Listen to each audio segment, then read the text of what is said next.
حضرت عمر بن خطاب کے دور میں پہلی مرتبہ رات کو نہ صرف وہ خود گشت کرتے تھے بلکہ انہوں نے ایک دستہ مقرر کیا جو رات کے وقت مدینے کی گلیوں میں گشت کرتے تھے تاکہ عوام الناس آرام اور چین سے سو سکے، ان کے مال کی حفاظت ہو سکے۔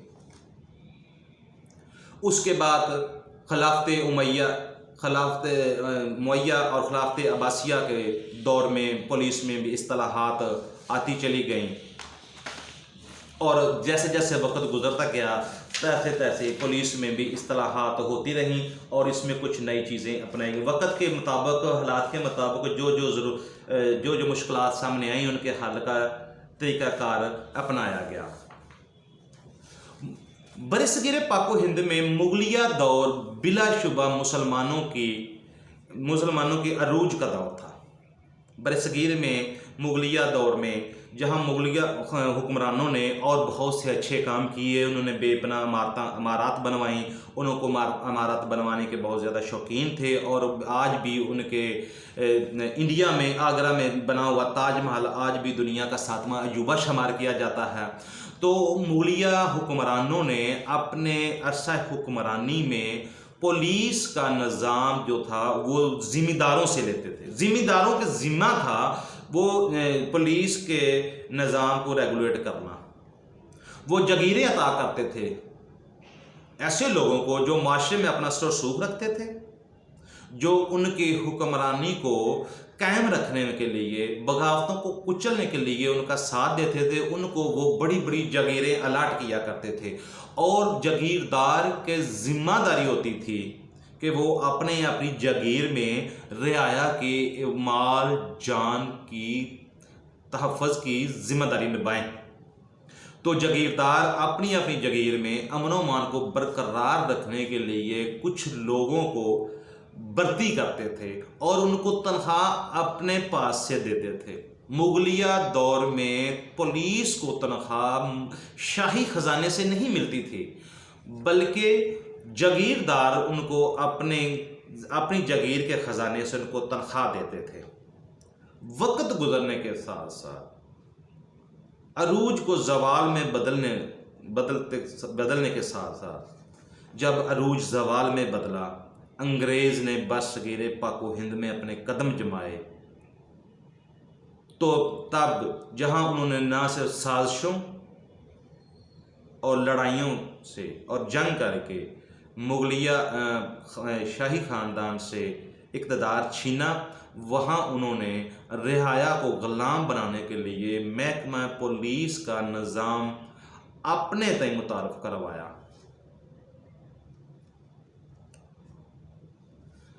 سب سے پہلے 1808 میں سن 1808 میں محکمہ پولیس کا ہیڈ کوارٹر کولکتہ میں قائم کیا گیا، اور پولیس کے ہیڈ کو سپرنٹینڈنٹ کا لفظ مامور کیا گیا۔ وقت گزرنے کے ساتھ ساتھ پولیس کے محکمہ میں نہ صرف نئی اصطلاحات ہوتی رہیں بلکہ ان کی ذمہ داریاں اور فرائض میں بھی رد و بدل ہوتی گئی۔ 1853 میں سر چارلس نے آئرش پولیس سے متاثر ہو کر آئرلینڈ میں آئرش پولیس کا جو نظام تھا اس وقت رائج تھا، اس کا مشاہدہ کر کے اس سے متاثر ہو کر اسی کی طرز پہ انہوں نے سندھ اور مدارس میں، یہ سندھ جو آج کل صوبہ سندھ ہے، یہ سندھ اس وقت نہیں تھا بلکہ سندھ صوبے کی جو علاقہ جو ہے وہ تاریخ کے مختلف اوقات میں اس کا حدود اربا مختلف رہا ہے۔ اس وقت سندھ اور مدارس کے دونوں صوبہ جات میں انہوں نے محکمہ پولیس کا قیام عمل میں لایا، اور اس کی بنیاد، اس کا ماڈل اور اس کی طرز سارا کچھ آئرش پولیس سے مستعار لی گئی تھی۔ صوبہ پنجاب میں سندھ کی طرز پر محکمہ پولیس کا آغاز 1860 میں ہوا اور پولیس کے صوبائی ہیڈ کو کمشنر کہا جاتا تھا، پولیس کمشنر کہا جاتا تھا، اور اس کو پولیس فورس کا ذمہ دار قرار دیا گیا اور اس کو اس کا ہیڈ مقرر کیا گیا۔ سر چارلس نے ہی 1860 میں تجاویز اصطلاحات کی نفاذ کے لیے تجاویز لکھی اور حکومت برطانیہ کو بھجوا دی، جو 1861 میں منظور ہو کر ایکٹ بن گیا۔ 1861 میں وہ لاگو ہو گئی اور ایکٹ نمبر 5 1861 کے رول کے حوالے سے، اس کی روح سے صوبہ پنجاب کا سربراہ inspector general of police Punjab لکھا گیا اور رائج ہوا۔ انگریزوں نے برصغیر کے عوام پہ اپنا تسلط مضبوط رکھنے کے لیے محکمہ پولیس کو استعمال کیا، بہت زیادہ استعمال کیا۔ اس میں انہوں نے نہ صرف اصطلاحات کی، گاہے بگاہے اصطلاحات کی، اس کے عہدے بدلتے رہے اور اس میں اپنی غلامی کی زنجیروں کو مضبوط رکھنے کے لیے وقت کے ساتھ ساتھ اس میں کمی پیشی بھی کرتے رہے۔ اس وقت صوبے کے انچارج کو انسپیکٹر جنرل آف پولیس کہا جاتا تھا۔ اسی طرح پھر انہوں نے ڈویژن کے لیول پہ پولیس کے افسران کو مقرر کیا، جن کو deputy inspector general of police کہا گیا، اور اسی طرح پھر ڈسٹرکٹ لیول پہ بھی یہ نظام انہوں نے متعارف کروایا، اور ڈسٹرکٹ اور ضلع کا in charge district magistrate overall in charge ہوتا تھا، جبکہ محکمہ پولیس کا in charge SP superintendent of police ہوا کرتا تھا۔ 1934 میں پہلی مرتبہ پولیس رول مرتب ہوئے۔ محکمہ پولیس کے رولز اینڈ ریگولیشن پہلی مرتبہ 1934 میں مرتب کیے گئے، جس کو پولیس رول کے نام سے جانا جاتا ہے۔ اس سے پہلے مختلف ادوار میں پولیس کے نظم و نسق کے حوالے سے مختلف مراسلے جاری ہوتے رہے، مختلف چیزیں لکھی گئیں، مختلف کتبے پائے گئے، لیکن پہلی مرتبہ باقاعدہ طور پر کتاب کی شکل میں 1934 میں پولیس رول مرتب کیے گئے، اور اس میں پولیس کی ذمہ داریاں اور اس کے فرائض کو الگ الگ درج کیا گیا۔ محکمہ پولیس کی طرز، اس کی تنظیم، اس کی یونیفارم، اس کی وہیکلز، جرائم کی سراغ براری اور جرائم کو روکنے کے لیے جو انسداد کیا جاتا ہے، انسداد جرائم کے تمام تر طریقہ کار کو وضع کیا گیا، اور آج تک ہم ان رولز کو چینج نہیں کر سکے۔ حکمران وقت کو چاہیے کہ اس طرف بھی توجہ دیں۔ آئے روز شور اٹھتا ہے، گلگلا آتا ہے، پولیس اصطلاحات کی جا رہی ہیں، مگر یہ بات صرف خبروں سے آگے نہیں بڑھتی۔ خبر زینت بنتی ہے، یہ بات خبروں کی زینت بنتی ہے اور پھر فائلوں میں دب جاتی ہے۔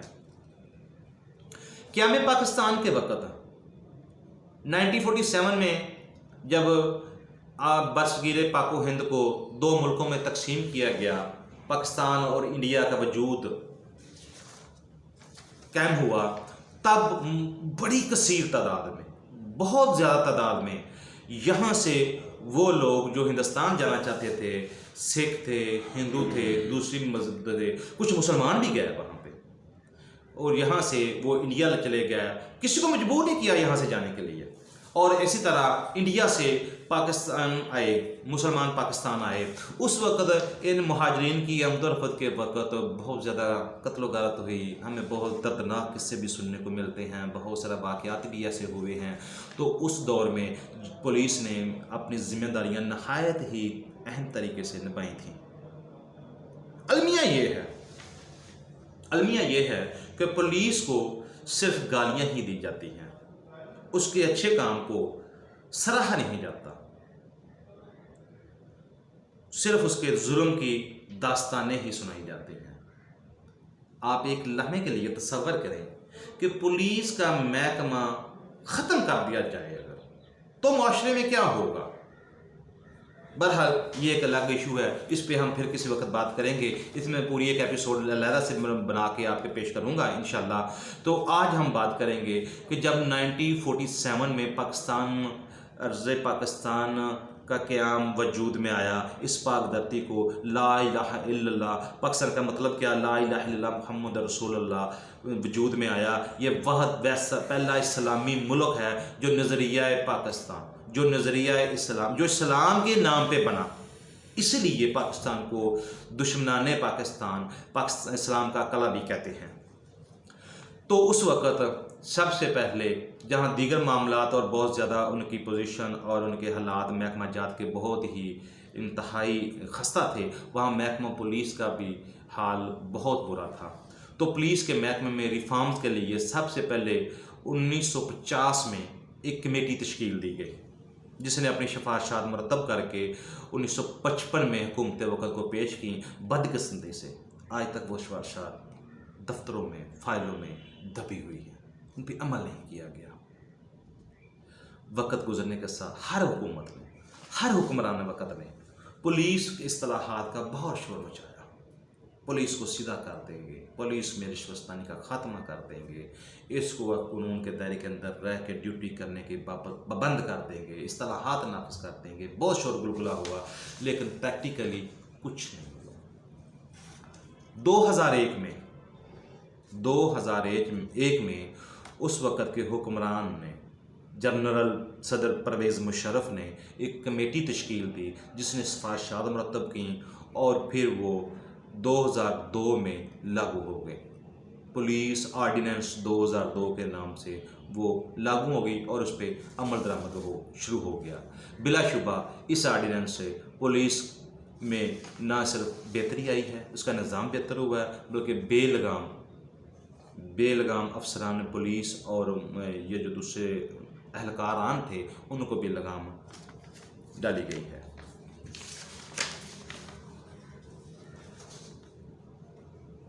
اپنا خیال رکھیے گا۔ آج کے لیے بس اتنا ہی، اگلی ویڈیو میں اس پر مزید بات ہوگی، اور ہر آنے والی نئی ویڈیو میں آپ کے مسائل اور ان کا حل بتایا جائے گا۔ اپنا اور اپنے چینل والوں کا بہت خیال رکھیے گا، اور اپنے اس چینل کا بھی۔ اللہ ہم سب کا حامی و ناصر ہو۔ السلام۔